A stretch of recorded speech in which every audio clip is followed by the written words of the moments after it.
Hi folks, welcome to your Smash Grapes Best Spanish Wine Tasting Kit. Coming up, you've got our 6 drink-along videos with a little bit more information on each of the wines. Enjoy. This is Centelio Aaren Moscatel from La Mancha in Spain. Yes, here we have a blend of Spain's most widely planted white grape, Aaren, with a hint of Moscatel, the Spanish name for the French grape Muscat, which pops up in sweet wines all over Europe.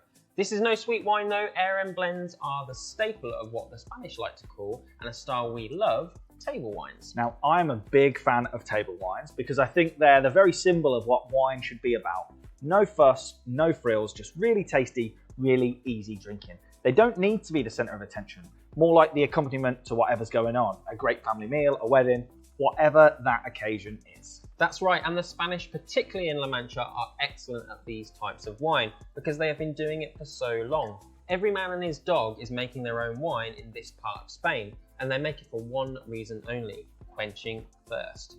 But there is a bit of science behind it. Aaren is high acid grape variety. It maintains acidity even when fully ripened in the Spanish sun. Acidity is the mouth-watering, thirst-quenching element of wine.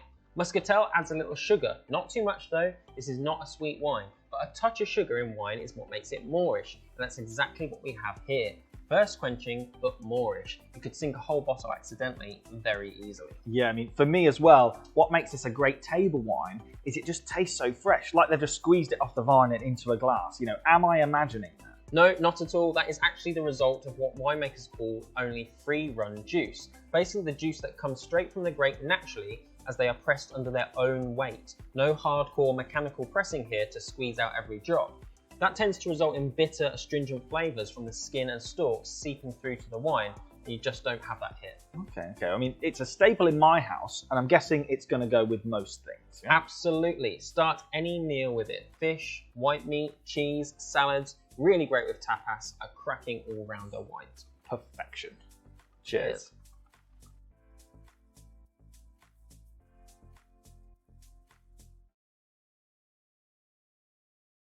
This is Pigasso Verdeo, a Vino de la Tierra from Spain. Yes, Verdeo, the grape here, very much the Sauvignon Blanc of Spain, high in acid and refreshing, a mix of fruity flavours and those signature green notes Sauvignon tends to have, like gooseberry and herbs.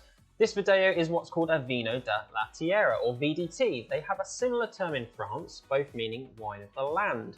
What it basically means is there is no specific certified region that these grapes belong to. However, we know that this winemaker, Victor Manzanos, a favourite of ours, is based between Rioja and a region called Navarra. Okay, so should we be worried about wines from unspecified regions? VDTs are pretty common, but how are they different to something that says, you know, Rioja or La Mancha on the bottle? VDTs basically mean less rules and regs about how wine is made, as it's not come from a certified region. However, if you know who's made the wine, you know the quality of the practices they use. That's why if you are going to buy VDT wines, it's great if you can speak to the retailer about where it comes from. Okay. I mean, it's a great intro to Verdeo, and if I'm a Sauvignon lover, is there anything else I can find kind of with this Spanish equivalent? For sure, the region of Rioja, which cuts through the central west of Spain and links up with Portugal's Douro River, is famous for fantastic Verdeo. You will often in fact find it blended with Sauvignon Blanc throughout Spain as they go so well together. Verdeo has this almost sparkling-like acidity, which some people say makes the wine almost crunchy, similar to the French styles of Sauvignon Blanc like Touraine or Sancerre, rather than your big fruity styles like New Zealand. Okay, sounds good. I mean, an absolute patio wine, or can we match it up with foods as well? Definitely a great patio wine, super chilled in the sun. However, just like Sauvignon, Verdeo does go great with white cheeses like feta, goats or ricotta, also asparagus or any green veg for that matter. Health. Cheers.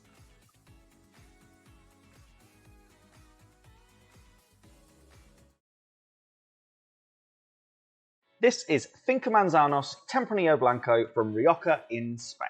Yes, an unusual white Rioja from one of our favourites again, Victor Manzanos, unusual in the fact that it is 100% Tempranillo Blanco, unlike most white Riojas that start with the majority of Viura in the blend. Victor also champions some of the less historically popular parts of Rioja and into his home region of Navarra right next door. Okay, so, not only is Rioja not a grape, but it's a region that also has sub-regions. That's right, Rioja can be divided up into three main sub-regions: Rioja Alta, Rioja Alavesa, and Rioja Oriental, meaning Eastern. Alta and Alavesa are seen as the best regions in Rioja because of their very specific distance from the Atlantic Ocean and their altitude, creating Rioja's most expensive wines. Rioja Oriental used to be named Rioja Baja, meaning lower, in reference to the altitude, but winemakers grew increasingly annoyed about the idea that it was because their wines were of a lower quality. Rioja Oriental is now seen as the new kid on the block, and all the best upcoming winemakers want to make Rioja there. This wine is such a new kid, in fact, that Tempranillo Blanco, white Tempranillo, was only discovered at the end of the 20th century and officially registered as a Riojan grape in 2007. Practically a baby in wine terms. I mean, that's all well and good. What are we tasting in this Vino then? Well, all sorts. This wine has had 4 months in a mixture of French and American oak barrels, each giving their own flavour. Fruitiness tends to be peachy and tropical, but it's the time in wood that makes sweeter, creamier and spicy flavours. It's a real meal in a glass. I like those woody flavours, but they've not really gone too hard on it in here, have they? No, these Riojas are not like the reds. You've got to treat the oak aging with care or you're drinking sawdust. I think they've done a great job of keeping it fresh and fruity. What would you eat with it? Really, really garlicky prawns for me. It's a light dish, but packed with flavour, kind of like this. Oh, sounds delicious. Cheers.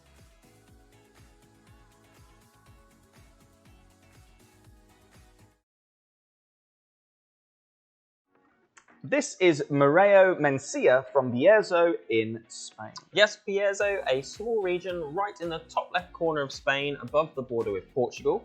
This area is called the Iberian Peninsula and is quite a stark contrast to the rest of Spain, with wet, humid weather, almost tropical forests, and its own native grape varieties that favour cooler conditions rather than the arid central Spain. Its signature red grape is Mencia, not too dissimilar to Pinot Noir, being a high-acid, tart, red fruit-tasting grape, however with a little bit more body and tannin than its French comparison. The word tart always rings alarm bells for me, and it's not necessarily a flavour people might expect to like. Yeah, so when I talk about tart red fruit flavours, there is actually a scale of fruitiness that we can relate back to the climate of a wine region. Red grapes that grow well in cooler climates tend to taste of tartar red fruits like cranberry or raspberry. As the climate of the region gets warmer, the fruit flavours move into the more red berry or plummy types of fruit. Warmer still, and you get more black or bramble fruit flavours, and in the hottest countries, those fruits become more cooked and jammy. It's all to do with acidity. Cooler climate grapes are naturally higher in acid. This, however, makes even red wines super refreshing. Okay, well, it's easy drinking too, right? I mean, I love these wines because the tannins tend to be lower, which will make them go down really easy. Mencia, it's another one to add to my list. Yeah, in cooler climates like Bierzo, that's not to say we're as cold as like northern France, however, grapes don't need thick skins to cope with the sun. It's the skin that contains all those bitter astringent flavours you get in some red wines. Thinner skins means less of that and more easy drinking. Excellent stuff. This is an excellent wine. What can I pair with it? Well, I think there's more to Mencia than just red fruit. It's got a herbiness, some spice and all sorts of unusual stuff.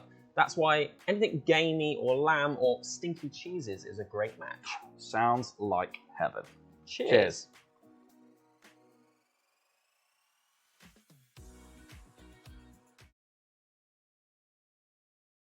This is Castillo de Henares Reserva from Navarra in Spain. Another wine we love from Victor Manzanos, this time one of his signature Navarran reds, a blend of Riojan and Bordeaux grape varieties. This one with Riojan style oak aging to make an absolutely cracking hybrid of a wine. So Bordeaux grapes, that's got to be Merlot and Cabernet Sauvignon. And Rioja, well, that's Tempranillo. So have we got all three in here? That's 100% correct. 40% Cabernet Sauvignon in this wine, 40% Merlot and 20% Tempranillo. The blending of French classics with Riojan classics might seem unusual, and well it is, but the two regions are actually quite similar. Both blend medium to full-bodied grapes, both have warm climates that are influenced by being close to the Atlantic. Both also use oak, however the Riojans tend to be a little bit more heavy-handed in that department, and they permit and love the use of American oak, something the French would never tolerate. So there's a difference between the French and American oak? For sure, French oak tends to be more subtle, toasty flavours. You can actually choose how toasted you want the barrel to be. They light a fire inside and you can pick how well done you want it. You get subtle spices, maybe leather or tobacco. Unsurprisingly, American oak is a bit more brash, with big flavours of vanilla and coconut, and baking spices like cinnamon or nutmeg. This wine has had spent 18 months in a mix of the two. The 18 months is what makes it a reserva. And the grape combo, what's that doing in terms of flavour? Well, the Cabernet is the punchiest grape in there. Big, dark fruit flavours like blackcurrant or blackberry. The Merlot is velvety and plummy. Tempranillo is very similar, but also brings acidity to keep the wine tasting fresh. It's a fantastic all-round package, and frankly, a very classy wine from an unknown region. Yeah, I mean, it feels like they've thrown everything at it, and it all works. What food are we having this one with? Take this wine to a dinner party where you know someone is in love with Bordeaux. You'll fool them no problem, and maybe even convert them to Navarra. It doesn't matter what's on the table. It's so good. Sounds like a plan. Cheers.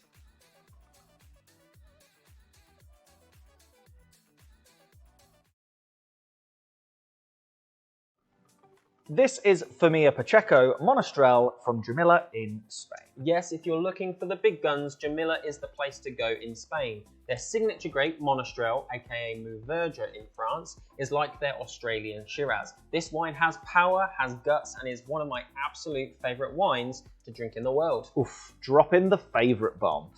No, I know you love a Monastrel, but what is it that makes it a bit different to a big Aussie Shiraz? So if we were to describe the fruit flavours of big red wines, Shiraz is mostly red fruit. Dark and stewed at times, but still mostly red fruits. Cabernet Sauvignon, another big red wine, is black fruits, blackberry and bramble type things. Monastrel is almost purple in flavour. It's blackcurrant, blueberry, and for me a signature flavour, Parma violets, which is why I guess I think of it as purple. It can be a face ripper just like Aussie Shiraz, but it's a face ripper in a purple velvet suit. I just love it. Now, this is from another favourite winemaker of ours, Elena Pacheco. She actually prides herself, doesn't she, on creating what she calls elegant tasting wines from this beast of a grape. That's right. Perhaps unlike the Australians who embrace the beast of Shiraz, Elena and her family use a wealth of experience in grape growing to slow ripen Monastrel, mitigating some of those big bitter tannins and the astringency you get from full-bodied reds. In fact, this wine is so velvety, you'd be forgiven for thinking it had time in oak, but there's zero oak here. Jamila is also the home of my favourite type of festival, where they just play loud music all week and chuck red wine at each other out of plastic bottles, shoot each other with wine-filled water pistols. What is not to love? Make sure you pack plenty of Daz. Oh, absolutely. What are we pairing this excellent Vino with? For me, it doesn't need the obvious big whack of protein. A rich paella with fish, chicken and chorizo, loads of spice, or a meaty bit of fish with a rich sauce. I mean, fish? I did not think you would go there. Cheers.